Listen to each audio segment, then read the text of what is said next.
माझ्या महाराष्ट्रातील बांधवांनो, भगिनींनो आणि मातांनो, नमस्कार. जय महाराष्ट्र. मध्ये मध्ये आपल्याला मी भेटत असतो आणि आपल्याला सुद्धा आता ह्या माझ्या भेटण्याची सवय झालेली आहे. अगदी आपल्या सुरुवातीच्या संवादामध्ये लक्षात असेल की मी आपल्याशी जरा जास्त म्हणजे वारंवारतेने संवाद साधत होतो. ती परिस्थिती तशी होती आणि आत्ताची परिस्थिती सुद्धा नाही म्हटलं तरी तशीच आहे. मी ती आठवण का सांगितली, कारण तेव्हा बोलताना मी असं म्हणालो होतो की कदाचित ज्या ज्या वेळेला मी आपल्याशी असा संवाद साधतो तेव्हा आपल्या मनामध्ये एक भीती उत्पन्न होत असेल. जसं पूर्वी बागुलबुवा दाखवला जायचा, तसं मी काही बागुलबुवा नाही आहे. मी आपलाच एक कुटुंबीय आहे. मुख्यमंत्री म्हणून म्हणा, मी आपला कुटुंब प्रमुख आहे आणि एका काळजीपायी किंबहुना आपल्या हितासाठी मी आपल्याशी संवाद साधत असतो. आज आपल्याबरोबर संवाद साधताना पहिल्या प्रथम राष्ट्रसंत तुकडोजी महाराज यांना विनम्र अभिवादन करतो, कारण त्यांचा स्मृतिदिन. हे संत महात्मे ही एक आपली परंपरा, संतांची शिकवण, संत वचनं हे आपल्यावरती त्या त्या वेळेला जे काही उपकार करून गेलेले आहेत, किती वर्ष झाली, किती शतकं लोटली तरी देखील त्यांचे त्यावेळेचे जे काही अभंग असतील, इतर काही त्यांनी दिलेल्या आपल्याला गोष्टी असतील, त्या आजही जशाच्या तशा ताज्या आहेत, टवटवीत आहेत. जर त्यांच्याकडे आपण लक्ष दिलं असतं, किंबहुना अजूनही देऊ शकलो, तर बरीचशी संकटं ही आपण टाळू शकलो असतो, किंबहुना टाळू शकतो. तुकडोजी महाराजांचा उल्लेख केला, त्याचबरोबरीने गाडगे महाराज आलेच. गाडगे महाराज म्हटल्यानंतर साफ सफाई, स्वच्छता ह्या गोष्टी आल्या. आता त्यावेळेला या संतांनी प्रेमाने आपल्याला ह्या गोष्टी सांगितल्या होत्या. काही वेळेला ऐकतो, काही वेळेला ऐकत नाही, आणि मग त्याचे फटके हे असे आत्ता आपण जे काही भोगतो ते भोगावे लागतात. करोना आपल्याला सर्वांनाच कल्पना आहे, हा एक पाहुणा आहे, परदेशातून आलेला पाहुणा आहे.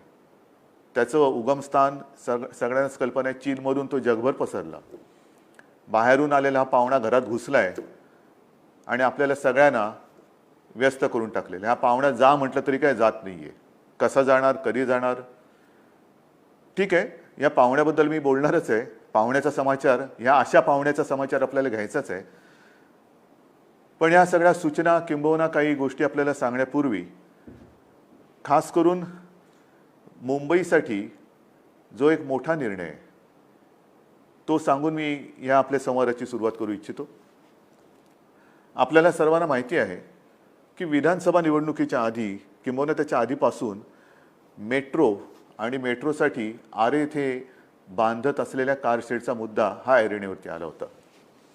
आणि त्याही वेळेला अर्थात तेव्हा मी मुख्यमंत्री नव्हतो, निवडणूक लढवणाऱ्या एका पक्षाचा प्रमुख होतो, आजही आहे. आम्ही त्या गोष्टीला विरोध केला होता. याचं कारण अनेक पर्यावरणवादी ज्यांचं जीवसृष्टीवरती प्रेम आहे, नुसतं प्रेम नाही तर ही जीवसृष्टी, जसं आपण आज म्हणतो ना, माझे कुटुंब माझी जबाबदारी, तसंच ही जीवसृष्टी आपलं एक कुटुंब आहे. हे सगळे मिळून एक कुटुंब आहे आणि त्याची जबाबदारी ही कोणीतरी घ्यायला पाहिजे. आंदोलनं झाली, विरोध झाला, रेटून नेलं गेलं, रातोरात झाडं कापली गेली आणि त्या जे सत्याग्रही होते त्या सत्याग्रहींवरती गुन्हे दाखल केले गेले. आपल्या मंत्रिमंडळाने निर्णय घेतलेला आहे की त्यावेळेला ज्यांनी पर्यावरणासाठी जो सत्याग्रह केला, जे आंदोलन केलं, त्या पर्यावरणवाद्यांवरचे सर्व गुन्हे हे सरकार मागे घेत आहे. तसे आधीच सुद्धा झालेले आहेत. हे मागे घेतल्यानंतर तुम्ही म्हणाला, हो पण ते आरे कारशेडचं काय, ज्याच्यासाठी आंदोलन केलं, सत्याग्रह केलं, त्याचं काय आहे ना, त्याच्याबद्दल सुद्धा सांगतो. आरेमध्ये याची आपल्याला कल्पना आहे की मागे मी आपल्याशी बोलताना आपल्याला सांगितलं होतं की जवळपास 600 एकर जागा ही आरेची आपण तिथे जंगल घोषित केलेलं आहे. हां, जंगल घोषित केल्यानंतर याचा अर्थ असा नाही की तिथे ज्या काही गोष्टी आता आदिवासी आहेत, आदिवासी पाडे आहेत, काही तबेले असतील, आणखीन काही गोष्टी, तिथल्या कोणाच्याही अधिकारावरती किंचित सुद्धा गदा येऊ न देता आपण हे जंगल घोषित केलं. त्यावेळेला हे जंगल 600 एकर होतं. आज मला सांगायला आनंद होतोय आणखीन आपल्या सगळ्या प्रशासकीय लोकांनी अधिकाऱ्यांनी एक आढावा घेतल्यानंतर या जंगलाची व्याप्ती आता 600 एकरपासून जवळपास 800 एकर झालेली आहे. 800 एकरचं जंगल आपलं सरकार, तुमचं सरकार हे आपल्या या मुंबईत, महाराष्ट्राच्या राजधानीत जंगल म्हणून आज घोषित करतोय आणि त्याचा मला सार्थ अभिमान आणि नक्कीच आनंद आहे. हे असं कुठेही जंगल नसेल जगाच्या पाठीवरती. शहरामध्ये जंगलात शहरं होत आहेत, पण शहरात जंगल होत नाहीये. हे एक बोलाची कडी आणि बोलाचा भात नाहीये. जे आहे ते टिकवणं आणि मग उरलेल्या जागेत विकास हा एक महत्त्वाचा भाग आहे. पण तरी देखील आरे कारशेडचं काय, आरेमध्ये जंगल केलं, कारशेडचं काय, त्याच्याहीबद्दल सांगतोय. निर्णय झालेला आहे. आरे कारशेडमध्ये गेल्या वेळेला जेव्हा काही बातम्या येत होत्या तेव्हा असं ठरलं होतं की आरेमध्ये कारशेड होणार नाही. त्याच्याबद्दल इतरत्र कुठेतरी आपण जागा बघू. मग मुद्दा आला की अहो पण तिकडे खर्च केलाय त्याचं काय, एवढा खर्च झालाय, हा खर्च कोणाच्या डोक्यावरती येणार, मग अमुक एक झाले त्याचं काय होणार, सगळ्याची उत्तर आहेत.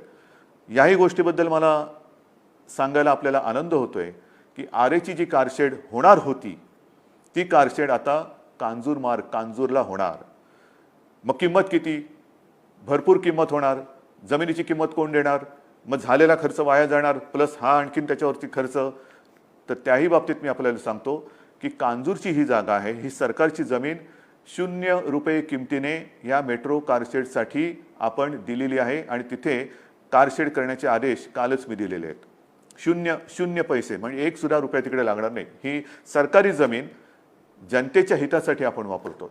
आणि मग ते करताना याच्यासाठी जो काही खर्च झाला होता तो खर्च, एक ती जी एक बिल्डिंग झाली होती त्या बिल्डिंगचा एक खर्च आहे, तो साधारणतः त्या बिल्डिंगचा आणि मग भराव टाकण्यासाठी साधारणतः 100-1 कोटी रुपये जो खर्च झाला आहे, ती बिल्डिंग सुद्धा या कामासाठी वापरता येणार नसली तरी अन्य एका चांगल्या कामासाठी आपण वापरू, म्हणजे तोही पैसा वाया जाणार नाहीच. परंतु इथे जे काही टनेल किंवा रॅम्प केलेले आहेत, ती मेट्रोची 3 नंबर आणि 6 नंबरची लाईन, त्याचं एकत्रीकरण करून त्या बाबतीत खर्च केला गेलेला पैसा हा मेट्रोसाठी उपयोगात आपण आणतो आहोत. त्याच्यामुळे कोणालाही ही काळजी पडण्याचं कारण नाही की ह्याच्यासाठी जो खर्च केलेला पैसा आहे, जो आमचा पैसा आहे, जनतेचा पैसा आहे, हो तुमचाच पैसा आहे, तुमच्यासाठीच खर्च करतो आहोत, खर्च झालेला आहे, त्यापैकी एकही पैसा वाया जाऊ देणार नाही. नवीन जागा मी पुन्हा सांगतो, कांजूरला जी जागा आपण निश्चित केलेली आहे त्या जागेसाठी, ती प्राप्त करण्यासाठी 1 रुपया सुद्धा खर्च होणार नाही. खरंच सांगतोय मी तुम्हाला हे. आणि हे काम करण्यासाठी मी विशेष धन्यवाद जे देणार आहे, साहजिकच आहे याच्यामध्ये आपल्या राज्याचे उपमुख्यमंत्री अजितदादा पवार त्यांचं सुद्धा सहाय्य आहेच. आदित्यनी ह्याच्यात खूप मेहनत केलेली आहे. पर्यावरण मंत्री त्यांनी मेहनत केलेली आहे, अहोरात्र मेहनत केलेली आहे. त्याच्या सोबतीने आपले महसूल मंत्री बाळासाहेब थोरात आहेत, नगरविकास मंत्री एकनाथजी शिंदे आहेत, आरे म्हटल्यानंतर सुनील केदार आले. या सगळ्यांनी आणि विशेष करून मेट्रोचे अधिकारी असतील, प्रशासकीय अधिकारी असतील, या सर्वांनी एका आपुलकीने, नुसतं काय म्हणायचं त्याला, कोरडेपणाने नाही, आपुलकीने, प्रेमाने हे जे सगळं काम केलेलं आहे त्यांचे आपण ऋणी असायला पाहिजे, त्यांना आपण धन्यवाद दिले पाहिजे. आणि त्या सर्वांना मी केवळ मुंबईकरांच्या वतीने नव्हे तर हे जे मोठं जंगल आहे, एक वैशिष्ट्य आहे. नुसतं जंगल म्हणजे आम्ही 500 कोटी झाडं लावली, कुठे लावली दिसतील तुम्हाला हळूहळू, तसं नाही. हे जे जंगल आहे ते पहिलं वाचवा, म्हणजे आहे ते कापायचं आणि नुसते आपल्या थापा मारायचे की आम्ही एवढी कोटी झाडं लावली. ही झाडं नाहीत, तशी झाडं मी लावता येत नाहीत, मला खोटी झाडं मी नाही लावू शकत. आहे ते पहिलं जपणं आणि हे पर्यावरण आपण जपण्याचं एक फार मोठं ऐतिहासिक काम आपण केलेलं आहे, ज्याच्याबद्दल मला खरंच एक मोठं समाधान आहे, खरंच समाधान. कारण ही जी जीवसृष्टी आहे, ही जीवसृष्टी आपले काय सखे वन वृक्षवल्ली, आम्हा सगळे सोयरी वगैरे काय म्हणतो ना, ते नुसतं बोलताना आपण म्हणतो. पण ही झाडं कापल्यानंतर हे जे काय फटके पडत आहेत, मग पर्यावरणामध्ये बदल होतोय, पर्जन्यमानामध्ये बदल होतोय. आता सुद्धा येत्या काही दिवसामध्ये महाराष्ट्रामध्ये पाऊस आणि अतिवृष्टीचे इशारे आहेत. हे कसे होत आहेत, काय होत आहेत, ह्या सगळ्या गोष्टीला कारण, जबाबदार हे आपलंच एक विकासाचं जे एक स्वप्न आहे, ते स्वप्न खरंच आहे का, हा एक विचार केला पाहिजे. आणि म्हणून आपल्या या संवादाला सुरुवात करण्यापूर्वी किंबहुना करताना मला ही एक अभिमानाची गोष्ट आपल्याला सांगायची होती, जी मी सांगितली, जिचा उपयोग आपल्याला सर्वांना तर होणारच आहे, पण येणाऱ्या कित्येक पिढ्यांना तो होणार आहे. असो, ही झाली आपल्या ह्या आरेबद्दलची एक अनिश्चितता संपवण्याची गोष्ट, की आता आरेमध्ये कारशेड होणार नाही, ती कांजूरमध्ये होईल आणि मेट्रो 3 आणि मेट्रो 6 साठी तिकडे जी गरजेची गोष्ट होती ती आपण करतो आहोत. मग आता गेल्या काही दिवसातली परिस्थिती, साधारणतः पीक पाणी कसं आहे, मला माहिती आहे की जसं निसर्ग चक्रीवादळ येऊन गेले कोकणात, पूर्व विदर्भामध्ये पूर परिस्थिती गंभीर होती. या ठिकाणी आपण जे आवश्यक होतं ते सगळं काम आपण करतो आहोत.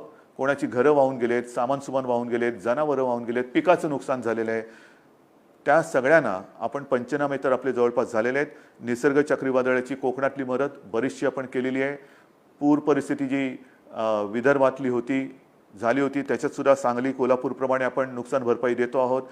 तरी देखील त्याच्यानंतर सततचा पाऊस याच्यामुळे सुद्धा अनेक ठिकाणी नुकसान झालेलं आहे. पिकं वाया जात आहेत, करायचं काय? एक तर आता काही पिकं समजा कापूस येतोय, येऊ द्या, हे तुमचं सरकार आहे, आपल्या सगळ्यांचं सरकार आहे.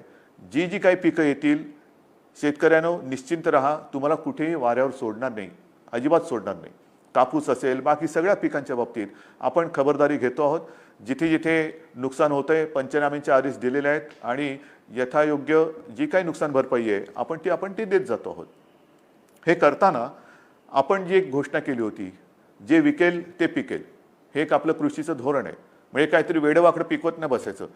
उद्या कशाला बाजारपेठ आहे, कोणत्या दर्जाचं पीक आपण पिकवलं पाहिजे, याच्यासाठी आता जनजागृती आपण सुरू केलेली आहे. शेतकऱ्यांमध्ये आता जागृती करतो. कोणत्या दर्जाचं पीक तुम्ही पिकवलं पाहिजे की ज्याला हमखास, हमी भाव हा एक भाग, पण हमखास भाव हा कशाला मिळेल, तर ज्याला हमखास भाव मिळेल ते पिकवण्यासाठी आपल्या सरकारचा आग्रह आहे. अनेक शेतकरी याच्यामध्ये सामील होत आहेत आणि त्याच्यासाठी मग जे जे काय करता येणं शक्य असेल, जसं मला आठवते इथूनच मी आपल्याला नाशिक आणि त्या परिसरामध्ये महाऑनियन म्हणजे कांद्याची साठवणूक. अनेकदा काय होतं की शेतकरी माझा गरीब आहे, भोळा भाबडा आहे, मरतो, राबतो, दिवस रात्र उन्हात तानात पावसात पाण्यात थंडीत, काय कशाची काय परवा तमा न बाळगता. म्हणजे मी मध्ये कोणाला तरी बोललो होतो की या कोरोनाच्या काळात बाकी सगळे ठीक आहेत, वर्क फ्रॉम होम चांगलं आहे, आवश्यक आहे, पण शेतकरी उद्या वर्क फ्रॉम होम करायला लागला तर आपण खाणार काय? तो ऑनलाईन किंवा असं व्हिडिओ कॉन्फरन्सिंगनी शेती नांगरू शकत नाही, त्याला पाणी देऊ शकत नाही, पीक आल्यानंतर कापणी करू शकत नाही.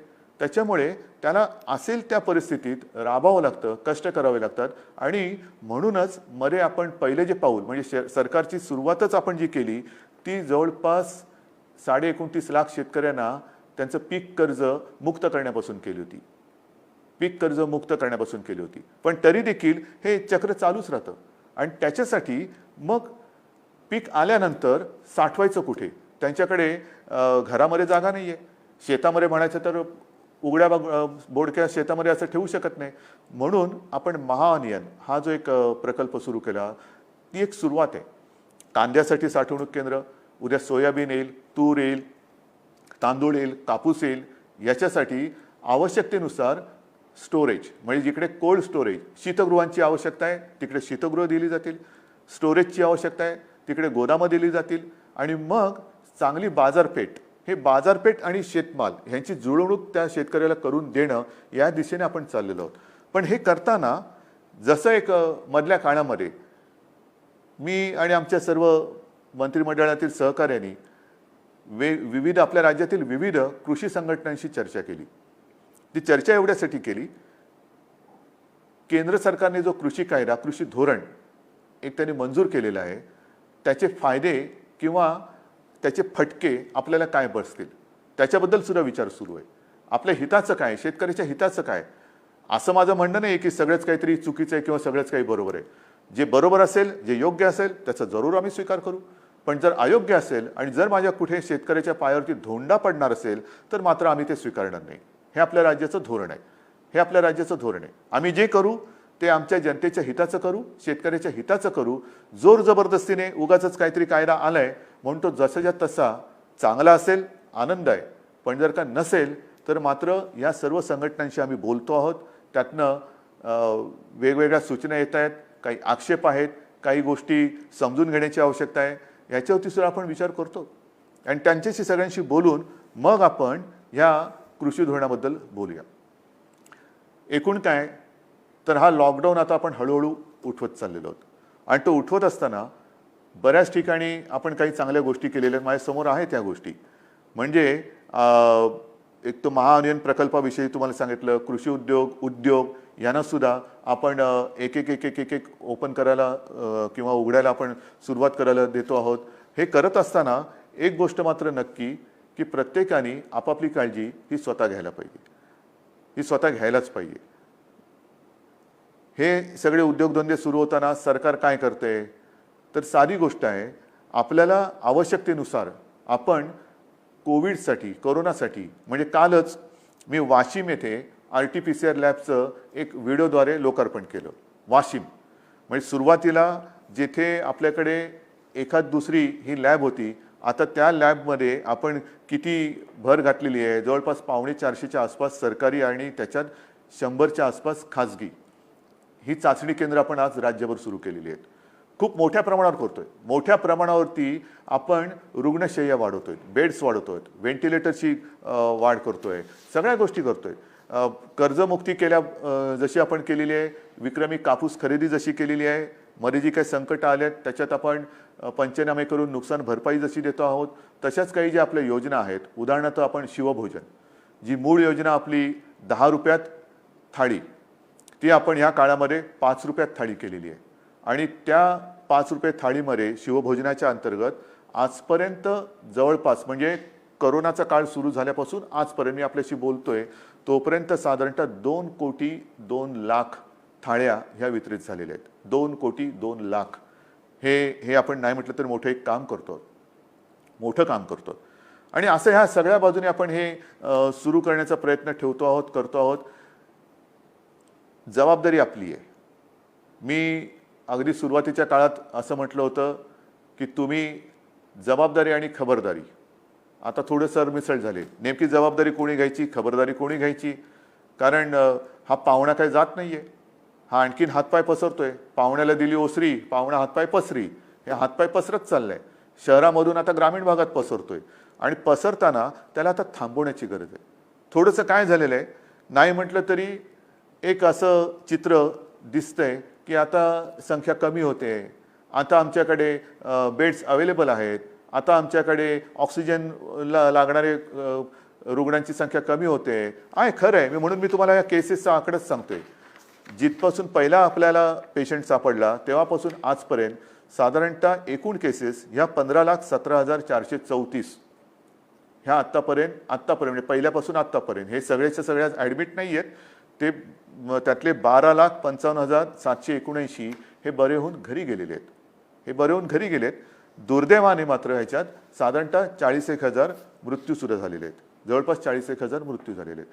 व्हेंटिलेटरवरती आज साधारणतः मी आता सगळे साधारणतः असं ह्याच्यात सांगतोय कारण त्याच्यात फार मोठा काही फरक ह्याच्यामध्ये तफावत येणार नाही आहे. म्हणून साधारणतः 2,000-2,25,000 रुग्ण हे मात्र व्हेंटिलेटरवर आहेत. त्याच्यानंतर आणखीन काही हे ऑक्सिजनवरती आहेत.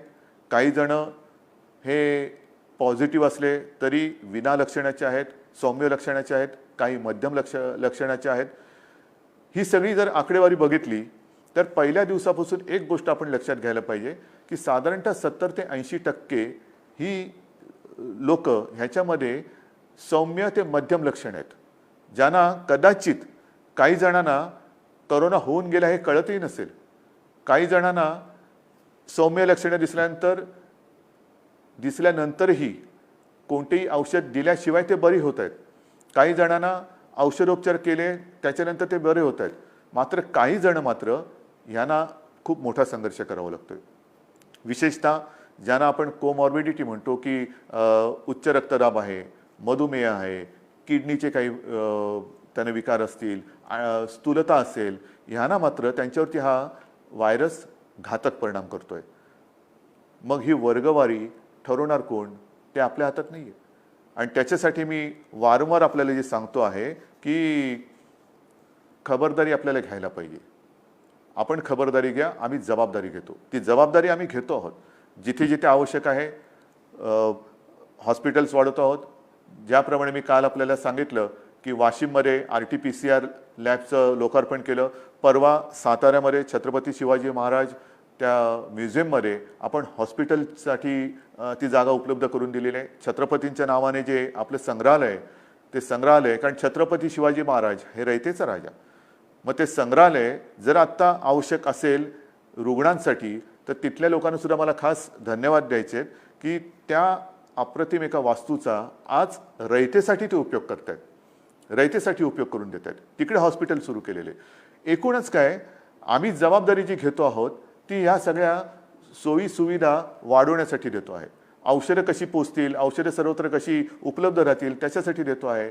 आपली प्रशासन व्यवस्था आहे, महसूल यंत्रणा आहे, पोलीस यंत्रणा आहे, आरोग्य यंत्रणा आहे. यांना सगळ्यांना खरोखर आता मार्चपासून आत्तापर्यंत किती ताणतणावामध्ये काम करावं लागत असेल विचार करा. डॉक्टर्सना सुद्धा मी खास धन्यवाद देतोय, कारण त्यांनी आता एक गाईडलाईन सेट केलेली आहे. गाईडलाईन सेट केलेली, नक्की सेट केलेली आहे. कोणत्या रुग्णाला कधी कोणतं औषध द्यायचं हे त्याने आता ठरवलेलं आहे. फक्त एक काय होतंय की अजूनही नागरिकांकडनं थोडा प्रतिसाद कमी मिळतोय. कारण दोन गोष्टी, एक तर थोडंसं बेजबाबदारपणा, दुसरी थोडीशी भीती. मी टेस्ट केली आणि मी पॉझिटिव्ह आलो तर माझं काय होईल, मला कुठे नेऊन टाकतील. तसं समजू नका कृपा करून, कुठे नेऊन टाकणार नाही. सगळीकडे आपण ज्या सुविधा केल्यात आहेत ना, काही काही व्हिडिओ प्रसारित होत आहेत, काही महिला आहेत, काही पुरुष आहेत, काही आणखीन कोण आहेत, सगळ्यांनी त्यांच्या त्या कोविड केअर सेंटरचा अनुभव हा सांगितलेला आहे. आपल्याला एक गोष्ट लक्षात घ्या की हा जो व्हायरस आहे तो पसरतोय, तो शिंकलं खोकलं बोलताना सुद्धा पसरतोय आणि म्हणून कमीत कमी संपर्कात येणं हे गरजेचं आहे. अनेकदा असं होतं की रुग्णांना कळतच नाही की डॉक्टर आले की कोण आलाय, कारण तो अंतराळवीरासारखा संपूर्ण तो PPE किट, त्याच्यावरती ती फेस मास्क, त्याच्यावरती ती शील्ड असं बांधून येतो. म्हणजे असं ओळखीचं असलं तरी ओळखता येत नाही कोण आला, कारण हा आपल्याला एकमेव प्रतिबंधात्मक उपाय आहे. तर तुम्ही कोणी घाबरू नका. लवकर जेवढे याल तेवढे लवकर बरे होऊन घरी जाल. जेवढं तुम्ही अंगावर काढाल तेवढा तुम्ही स्वतःचा जीव तर धोक्यात घालतातच आहात, पण दुर्लक्ष करून जर कोणी पॉझिटिव्ह असेल तर तुम्ही जेवढा उशीर कराल तेव्हा तुमचा जीव धोक्यात घालताय आणि तुमच्या माध्यमातून तुमच्या कुटुंबाला संसर्गित करून कुटुंबाचा जीव धोक्यात घालताय. आणि म्हणून मला असं वाटतं की लवकर जर का कोणाला अशी शंका आली तर टेस्ट करून घ्या. टेस्ट केलं, पॉझिटिव्ह आलं म्हणजे बापरे बोलण्याची अजिबात गरज नाही आहे. वेळेत आलेली लोक ही अगदी 100 वर्षाची सुद्धा, आणि काही ठिकाणी तर 100 वर्षाची असताना त्यांना इतर व्याधी विकार असलेले सुद्धा बरे होऊन घरी गेलेत. कारण का, वेळेमध्ये ते डॉक्टरांकडे आलेत. तर वेळेमध्ये येणं म्हणजे ह्या कोरोनाला औषध नसलं, वॅक्सिन नसलं तरी वेळेमध्ये येणं हे फार गरजेचं आहे. आणि हे काम मला याही गोष्टीबद्दल अजूनही काही तशी माहिती नाही आहे, पण कदाचित शब्द बोलतोय, जगातलं महाराष्ट्र राज्य हे एकमेव राज्य असं असू शकेल की जेथे नुसतं कडक कायद्याने काम न करता जनतेला विश्वासात घेऊन आपण हे युद्ध लढतो आहोत. कारण हे युद्ध तुमचं आहे, आपलं आहे, सगळ्यांचं आहे. ह्याच्यामध्ये जनता जोपर्यंत सहभागी होणार नाही, ही जनतेची चळवळ जशी कधी चळवळ करतो, स्वातंत्र्याची चळवळ होतो, साधा सुद्धा माणूस जेव्हा तो रस्त्यावरती उतरला तेव्हा इंग्रजांना सुद्धा इथून जावं लागलं. 150 वर्ष राज्य करणारे इंग्रज घालवणारे आपण लोक आहोत, त्यांचेच आपण वंशज आहोत. तर करोना नाही घालू शकणार, घालू शकतो. जिद्द जर का सगळ्यांच्या मनात असेल, एक लोकेच्छा, लोकांनी जनतेने इच्छा केली की बस आता हे बस झालं, हे आता मात्र या करोनाला मी हद्दपार केल्याशिवाय राहणार नाही. आणि मग जशी त्या युद्धाची काही शस्त्र असतात तसंच या युद्धाचं सुद्धा शस्त्र आहे आणि नक्कीच याला काही शास्त्र सुद्धा आहे. मला आणखीन एका गोष्टीचा जरूर उल्लेख करायचा आहे. जी एक मोहीम आपण संपूर्ण राज्यभर राबवतो आहोत, माझे कुटुंब माझी जबाबदारी, मला याही बाबतीत आपल्याला सांगायचं आहे, सर्वांना मला धन्यवाद तर द्यायचेच आहेत, पण विशेष धन्यवाद ही मोहीम राबवणारे आपले जे काही सगळे आरोग्य कर्मचारी आहेत, मग आपल्या आशा वर्कर्स आहेत, अंगणवाडी सेविका आहेत, आरोग्य कर्मचारी आहेत, महसूल यंत्रणा आहे, पोलीस आहे. खरंच तुम्हाला मी किती कोणत्या शब्दात धन्यवाद तुमचे मारू, माझ्याकडे शब्द नाही आहेत, खरंच शब्द नाही आहेत. हा देखावा नाही आहे, कारण गेल्या आठवड्यात माझ्या घरी सुद्धा ही टीम येऊन गेली. आमच्याही कुटुंबियांची त्यांनी चौकशी केली. काय त्यांना पडलेलं आहे, असं आपण त्यांना काय देतो आहोत. मग मी त्या सगळ्या महिला होत्या, त्यांना ताईनं म्हटलं, ताई बसा जरा, मला सांगा तुमचा दिवस कधी सुरू होतो, तुम्ही राहता कुठे, कोण कुठे डोंबिवलीला राहते, कोण इकडे राहते, कोण तिकडे राहते, सकाळ झाली का आपले कामावर रुजू होतात, जर उंच बिल्डिंग असेल तर जिन्यांची चढ उतार करायची, प्रत्येकाच्या घरात जायचं, ताप तपासायचा, सूचना द्यायच्या, सकाळपासून संध्याकाळपर्यंत स्वतःच्या जीवाची कुटुंबाची पर्वा न करता ही लोक मेहनत करतायत. खरंच तुमचे उपकार आहेत या महाराष्ट्रावरती. आणि हे उपकार केवळ बोलून असं नाही चालणार. माझ्याकडे काही नावं आहेत, मुद्दामने मी काही नावं ठेवलेली आहेत. आता अहमदनगरमधले आरोग्यसेवक आहेत सुदाम जाधव. मी आता त्यांची मुद्दामून ज्यांना त्यांनी थोडंसं शोधून काढलं त्यांची नावं घेत नाही, पण सुदाम जाधव यांनी जे घराघरात जात होते त्यांना एका व्यक्तीचा ऑक्सिजन कमी वाटला आहे, होताच, म्हणून त्याने आग्रह करून या आपल्या उपचार केंद्रात आणलं. कोविड पॉझिटिव्ह तशी लक्षणं त्यांना बरं करून आज ते घरी गेले. समजा ही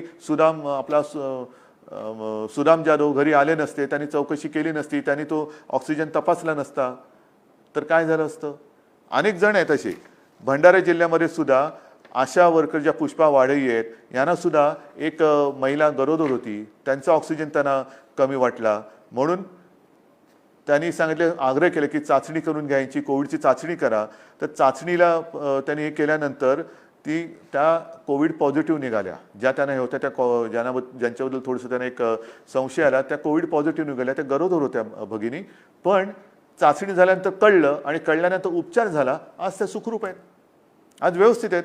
त्याच्यानंतर भंडारा येथील आशा भारती वासनिक यांना सर्वेक्षण करताना आणखीन एक दोघं जण त्यांना ऑक्सिजन कमी आढळला, त्यांना आग्रह करून घेऊन गेल्या, त्या बऱ्या झालेल्या आहेत. अशी किती नावं आहेत. तर ही सगळी नावं ह्या आशा वर्कर्स आहेत, अंगणवाडी सेविका आहेत, आरोग्य कर्मचारी आहेत. हे सगळेजण आपापल्या परीने मेहनत करत आहेत. काही जण तर स्वतः आजारी पडले, म्हणजे घरोघरी जाताना ते स्वतः आजारी पडले. करायचं काय आता, कोरोना पॉझिटिव्ह, पण डगमगले नाहीत, खरंच डगमगले नाहीत. हे आजारी पडल्यानंतर व्यवस्थितपणाने त्यांनी आराम केला, औषधोपचार केला, खडखडीत बरे झाले. बरे झाल्यानंतर घरी नाही बसले, पुन्हा आपल्या कामावरती रुजू झाले. ही अशी सगळी माणसं, अशी सगळे लढवय्ये, कोरोना योद्धे हे आपल्या राज्यात आहेत, आपल्यासाठी मेहनत करतायत. आणि ती मेहनत करताना आपण त्यांना सहकार्य करण्याची गरज आहे. माझे कुटुंब माझी जबाबदारी हे एक आपलं कुटुंब आहे. महाराष्ट्र माझं कुटुंब आहे. केवळ माझं घर हे तर कुटुंब आहेच, पण महाराष्ट्र हे माझं कुटुंब आहे. आणि ते करताना आपण चार चौघात फिरताना सुद्धा काय करायला पाहिजे, जी त्रिसूत्री तुम्हाला सांगितलेली आहे, मास्क बरोबर घालणे. आज मी एकटा आपल्याशी बोलतोय म्हणून मी मास्क घातलेला नाही, नाहीतर मी या ऑफिसमध्ये बसताना कोणालाही भेटत असलो तरी मास्क व्यवस्थित घालतो. मास्क घालणे म्हणजे अर्धवट नाही. अनेकांना कळतच नाही की याला दाढी आले का मास्क लावलाय. मग नंतर कळतं रे पिवळ्या रंगाची दाढी कशी असेल, हिरव्या रंगाची दाढी कशी असेल. हा मास्क आहे, पण ते मास्क आहे तो काय गॉगल नाही असं स्टाईल म्हणून वर ठेवायला. तो बरोबर नाक आणि तोंड हे कव्हर करणं, आणि ते सुद्धा घट्ट. आता सुद्धा मी आपल्याशी बोलताना तोंडाला हात लावत नाहीये, बाजूनी हे करतोय, कारण तोंडाला हात लावण्याची सवय सुद्धा आपल्याला मोडली पाहिजे. काही सवयी आपल्या जरूर मोडल्या पाहिजेत. तर आपला मास्क हा व्यवस्थित लावला पाहिजे. विशेषतः चार चौघात फिरताना आपण तर मास्क घातलाच पाहिजे, पण आपल्याशी बोलणारा जो आहे त्याला सुद्धा जर का त्याच्या तोंडावर मास्क नसेल. अनेकांना काय सवय आहे की इकडे तिकडे फिरताना मास्क घालतात आणि बाजूला जवळ येऊन मास्क घालून मी काय म्हणतो, अरे काही बोलायचं तू काही म्हण, पण मास्क तोंडावर घालून म्हण. मी काय म्हणतो तर त्याला सांग पहिलं मी काय म्हणतो, मास्क तोंडावर घाल. तर नाक आणि तोंड हे झाकून ठेवलं पाहिजे. कारण आपण मास्क घातला असला आणि त्यांनी मास्क काढला असला तरी एक लक्षात घ्या की आपण नाक आणि तोंड बंद ठेवलेलं असलं तरी आपले डोळे उघडे आहेत. म्हणजे डोळे उघडे म्हटल्यानंतर त्या उघड्या डोळ्याने बघितलं पाहिजे की ह्याचा मास्क खाली आहे, आणि त्याला सांगायला पाहिजे की तू मास्क तुझ्या नाकावर तोंडावरती घे. कारण हा कोरोनाचा जो व्हायरस आहे तो डोळे, नाक आणि तोंड ह्यातून आपल्या शरीरात जातो. हात स्वच्छ धुत राहा. का धुत राहा, आपल्याला कल्पना आहे जे नवीन नवीन आता अभ्यास येत आहेत, रिसर्च येत आहेत, त्यानुसार विविध पृष्ठभागावरती हा व्हायरस किती काळ जिवंत राहू शकतो. काही तासांपासून म्हणजे 1-2 तासापासून 72 तासापर्यंत हा जिवंत राहू शकतो, असा प्राथमिक निष्कर्ष आहे. काही जण म्हणतात की हा एअरबॉर्न आहे, म्हणजे हवेतनं सुद्धा पसरतो. तर हात स्वच्छ का धुत राहायचं? कारण मानवी त्वचेवरती हा व्हायरस जवळपास 9 तास जिवंत राहू शकतो. 9 तास. हा रिसर्च मी नाही केलेला. हा रिसर्च माझ्यासमोर जे कागद पडलेत आणि विविध ठिकाणच्या ज्या एजन्सीज आहेत त्यांच्यापासून आलेले. म्हणजेच आपल्याला एक तर नको तिकडे हात न लावणं, कारण टेबलावरती करायची व्हायरस अधिक काळ जिवंत राहू शकतो. सार्वजनिक आपण रेल्वेमधून फिरताना, बसमधून फिरताना, इकडे तिकडे जाताना समजा आधी कोणाचं व्हायरस तिकडे चिकटलेला असेल, तो किती तास जिवंत राहिला आणि त्यालाच हात लावला आणि लावला नाकातोंडाला हात, काही उपयोग नाही तुमच्या मास्कला. म्हणून एक तर सार्वजनिक ठिकाणी मास्क काढायचा नाही. सार्वजनिक स्वच्छतालयात म्हणजे शौचालयात मास्क अजिबात काढायचा नाही. रेल्वेमधनं, बसमधनं, इतर ठिकाणी सुद्धा मास्क काढायचा नाही. शक्यतो रेल्वेमधनं तुम्ही म्हणाल रेल्वे सुरू कुठे केल्यात अजून सांगतो, त्याच्याबद्दल बोलतो. पण ST असेल, बसेस असतील किंवा या काही पब्लिक ट्रान्सपोर्ट ज्याला म्हणतो, तिथे एकतर कमीत कमी बोलायचं, शक्यतो बोलायचं नाही. मास्क हा घालून ठेवायचा. लावल्यानंतर हात धुतल्याशिवाय राहायचं नाही. जे मी संतांचं म्हटलं होतं, संत वचनं, ती परंपरा आहे आपली. लहानपणी मला आठवते घरी आल्यानंतर होती, स्वतः बाळासाहेब किंवा माझे आजोबा, आम्ही शाळेतनं आल्यानंतर खेळून आल्यानंतर जा पहिला बाथरूममध्ये हातपाय धु, कपडे बदल. हेच तर कोरोना सांगतोय, हातपाय धु, कपडे बदल. पण ह्या गोष्टी ते जे आपल्याला प्रेमाने सांगायचे ते ऐकत नव्हतो आपण. आता आपल्याला एक करावं लागते, नाहीतर त्याचे फटके बसतात. रेल्वेसुद्धा आज आपण राज्यांतर्गत रेल्वे सुरू केलेले आहेत. लोकलसाठी त्याची वारंवारता वाढवून मागण्यासाठी मागणी केलेली आहे. कारण मला गर्दी नको आहे. सगळ्यांनाच लोकलनी जायचंच आहे. लोकलशिवाय जाणार कसं? कारण आता रेस्टॉरंट्स ओपन केलेली आहेत. जिमवाल्यांची मी बोलतोय, त्यांना सुद्धा काही नियमावली आपल्याला द्यावी लागेल. कारण सगळ्यात जास्त आपण ज्याला हार्टचा पंपिंग रेट वाढणं हा जिममध्ये होतो. मग त्याच्यातनं आपला श्वासोच्छ्वास हा जास्त जोरात होतो. म्हणजे ते जर कोणी कोविड पॉझिटिव्ह असेल तर तो जास्त त्याचा, आपण क्रिकेटमध्ये म्हणतो ना थ्रो, तर तो श्वासोच्छ्वास वाढल्यानंतर त्याचा थ्रो पण जास्त जाणार. मग ती आपण काय हे घेणार आहोत, खबरदारी घेणार आहोत. रेस्टॉरंटमध्ये सुद्धा आपण सांगितलेलं की समोरासमोर बसून जेवू नका, बाजूबाजूला बसून हे करा. तर ह्या अशा सगळ्या गोष्टी ज्या आहेत त्या आपण करतो आहोत. रेल्वेमध्ये सुद्धा आपण लोकलसाठी त्याची संख्या वाढवून मागतो आहोत. ती वाढल्यानंतर आपण अधिक लोकांना त्याच्यात प्रवास करायला देऊ. राज्यांतर्गत रेल्वेची वाहतूक सुरू केलेली आहे. ट्रॅफिक हळूवार जवळपास सुरू झालेले आहेत. दुकानं सुरू झालेली आहेत. कार्यालयामध्ये सुद्धा हळूहळू उपस्थिती वाढवतो आहोत. पण माझे कुटुंब माझी जबाबदारी ही जी मोहीम आहे, त्या मोहिमेअंतर्गत मी जेव्हा राज्याच्या जिल्हाधिकारी किंवा इतर अधिकाऱ्यांशी व्हिडिओ कॉन्फरन्स केली, तेव्हा मला काही गोष्टी चांगल्या मिळाल्या. जाहिराती तर आपण करतो आहोत, रेल्वेवरती करणार, बस, ST सगळे करतो आहोत.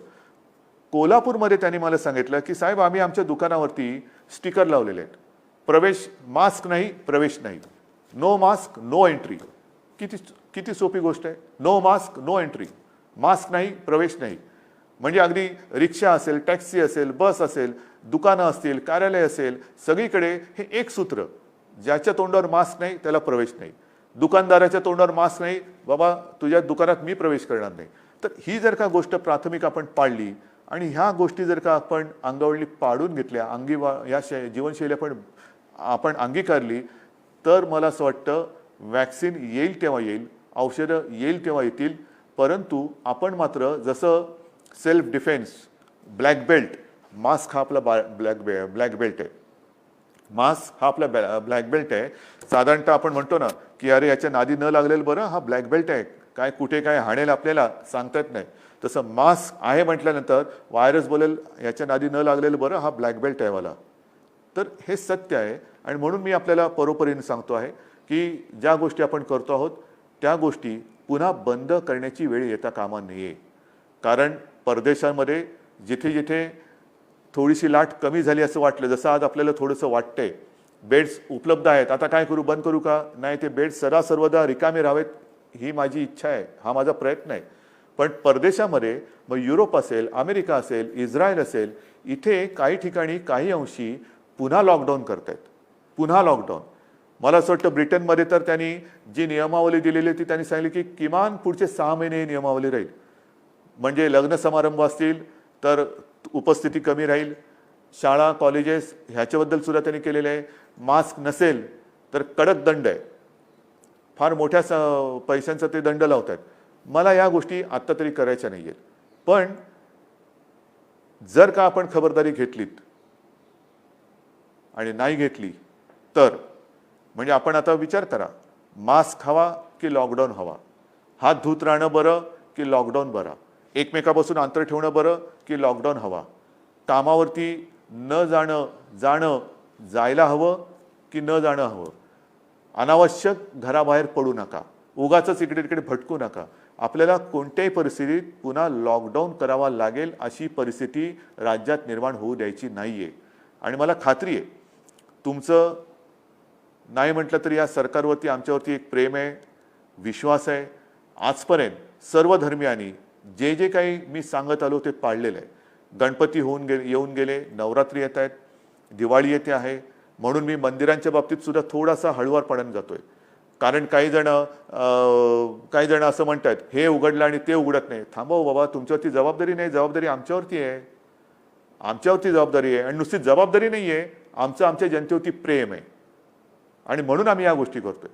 उगाच काहीतरी तंगड्यात तंगडं घालायचं आणि सगळ्या गोष्टी बंद ठेवायचं या मानसिकतेचे आम्ही नाही होत.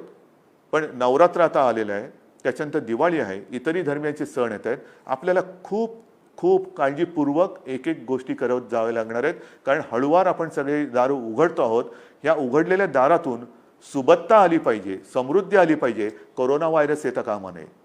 तर आणि तरच ह्या उघडलेल्या दारांना अर्थ आहे. नाहीतर उघडलं दार आणि घुसला व्हायरस आत तर मात्र आपल्याला कोणी वाचू शकत नाही. आणि म्हणून ज्या काही सूचना आम्ही तुम्हाला देतो आहोत, ज्या आजपर्यंत तुम्ही पाळल्या, जे सहकार्य तुम्ही आजपर्यंत दिलं तेच सहकार्य मला यापुढे सुद्धा पाहिजे. मुंबईमध्ये फिरताना इतरत्र सुद्धा मी बघतोय की हळुवारपणे आता लोक थोडीशी निर्धास्त होत आहेत. निर्धास्त होऊ नका. मास्क हा तोंडावरती दिसलाच पाहिजे. सार्वजनिक ठिकाणी एकमेकाशी बोलताना मास्क हा असलाच पाहिजे, अंतर ठेवलं गेलंच पाहिजे. ही त्रिसूत्री जर का तुम्ही पाळणार नसाल तर मग मात्र ह्या कोरोना व्हायरससाठी आपला जसा गेटवे ऑफ इंडिया आहे, सताड द्याला दारच नाही आहे, मग तो कुठेही येईल कुठेही जाईल, तर तसं आपल्याला काही करायचं नाही आहे. आपण अत्यंत खबरदारीने, सुजाणतेने, सजगपणाने आपल्याला हवं तसं आयुष्य आपण जगणार आहोत कोरोना व्हायरस वगळून. आणि म्हणून मला असं वाटतं की आपलं जे एक नातं आहे त्या नात्यातून हा आत्मविश्वास मी व्यक्त करतो की ज्या ज्या सूचना मी आपल्याला आजपर्यंत देत आलो, त्या सूचना आपण पाळल्या, यापुढे सुद्धा त्या अत्यंत कटाक्षाने पाळण्याची गरज आहे. एक क्षणसुद्धा बेसावध राहू नका, गाफील राहू नका आणि कोरोनाचा बळी ठरू नका. धन्यवाद. जय हिंद, जय महाराष्ट्र.